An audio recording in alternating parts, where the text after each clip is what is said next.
গুৱাহাটী মহানগৰীত মুখলধাৰ বৰষুণৰ পিছতে ঠায়ে ঠায়ে হৈছিলে কৃত্ৰিম বানপানী আৰু বানপানীৰ পিছত এতিয়া দেখিবলৈ পোৱা গৈছে মহানগৰীৰ কেইবাটাও স্থানত ভূমিস্খলনৰ ঘটনা। পূৰ্বে আমি বাতৰি সম্প্ৰচাৰ কৰিছিলোঁ মালিগাঁৱৰ পৰা আৰু লালগণেশৰ পৰা। লালগণেশ জ্যোতিকুছী অঞ্চলত ভূমিস্খলন হৈছিলে। এইবাৰ আমি দেখুৱাব বিচাৰিছোঁ মহানগৰীৰ পশ্চিম বৰাগাঁৱৰ নিজৰাপাৰত। নিজৰাপাৰত নৱনিৰ্মিত এটা বাসগৃহ সম্পূৰ্ণৰূপে ধ্বংসস্তূপত পৰিণত হৈছে। পাকঘৰৰ অংশ সতি থৈ দেখুৱাব যে ইয়াৰে দেৱালসমূহ খহি গৈছে, লগতে ভিতৰত থকা ফ্ৰিজ, অভেন যিসমূহ যাৱতীয় সামগ্ৰী থাকে সকলোখিনি ধ্বংসস্তূপত পৰিণত হৈছে। এই মুহূৰ্তত দেৱালৰ দৃশ্যখিনি দেখুৱাইছে যে যিকোনো স্থানতে যিকোনো মুহূৰ্ততে এই দেৱালসমূহ খহি যাব পাৰে। শূন্যত ওলমি আছে এই দেৱালসমূহ, যিফালে চোৱা যায় সেইফালে শূন্যত ওলমি আছে।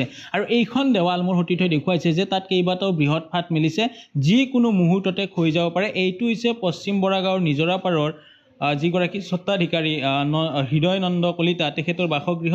নৱনিৰ্মিত ঘৰ, প্ৰায় 6 মাহৰ পৰা 8 মাহ পূৰ্বে ঘৰৰ কাম কাজ সম্পূৰ্ণ কৰিছিলে।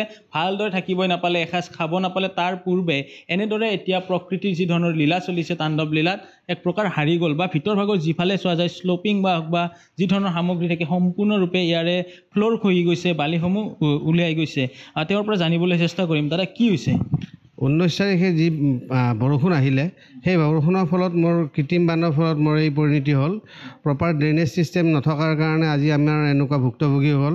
প্ৰায় 8-9 লাখ টকাৰ প্ৰপাৰ্টি মোৰ পানীত যা গ'ল।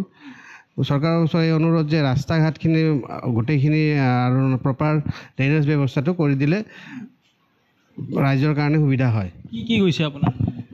মোৰ প্ৰায় কিটচেনৰ গোটেই গেছ চিলিণ্ডাৰ, ডাইনিং টেবুলৰ চেয়াৰ চকীও ভাঙি গ'ল। তাৰপিছত ডাইনিংখনো ভাঙিব প্ৰথমতে ৰক্ষা কৰিলোঁ, আৰু ফ্ৰিজ, অভেন আৰু যিখিনি যাৱতীয় কিটচেনৰ দৰকাৰী বস্তু আছিল সেইখিনি গোটেই পানীত উটি গ'ল। ঘৰটো বনাব কিমান দিন হৈছিলে? মোৰ ঘৰটো আজি 8-9 মাহ হৈছিল। 8 মাহৰ পূৰ্বে আগতে এনেকুৱা হোৱা নাই। 8-9 মাহ হ'ল, 8-9 মাহমান হ'ল।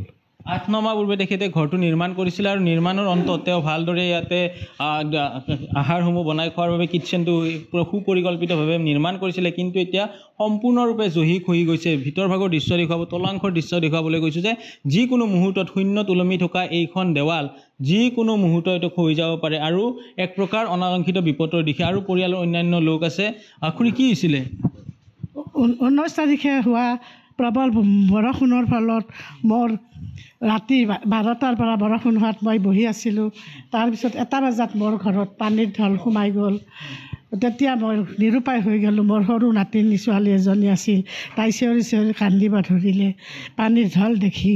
তেতিয়া ফোন কৰাত মোৰ ওচৰ চুবুৰীয়া কল্যাণী ৰমণী ডেকাই মোক ৰাতি 2টা বজাত আহি প্ৰেৰণা জগায়, আৰু ৰাতিপুৱা মাননীয় অচ্যুত ডেকা ডাঙৰীয়া, মাননীয় দত্ত দাদা ডাঙৰীয়াৰ আশা সুধিয়া চেষ্টাত কাউন্সিলাৰ বাইদেউ মোৰ ইয়াত আহি পৰিদৰ্শন কৰি যায়। কি আপোনালোকৰ এতিয়া মোৰ পাকঘৰৰ সম্পূৰ্ণ বহুত বস্তু, চিলিণ্ডাৰ, গেছৰ চিলিণ্ডাৰ, ফ্ৰিজ আৰু ৰন্ধা বঢ়া বহুত সামগ্ৰী পানীত উটি গৈছে।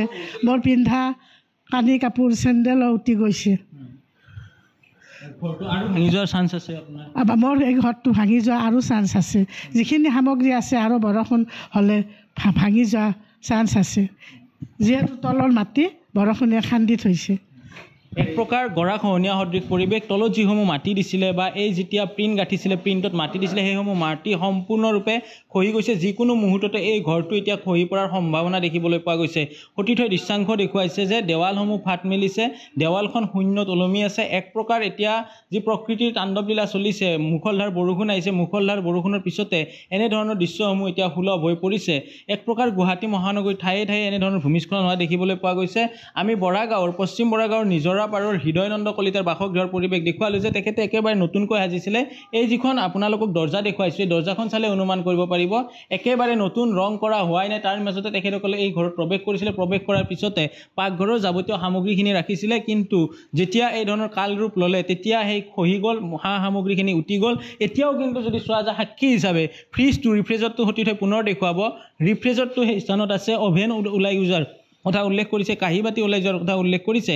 আমি জনালোঁ যে মহানগৰীৰ কেইবা স্থানৰ লগতে পশ্চিম বৰাগাঁৱৰ যি নিজৰাপাৰ অঞ্চলতো সংঘটিত হোৱা ভূমিস্খলনৰ বতৰা এই মুহূৰ্তত নিউজ 18 অসম নৰ্থ ইষ্টৰ দৰ্শকসকলক জনালোঁ।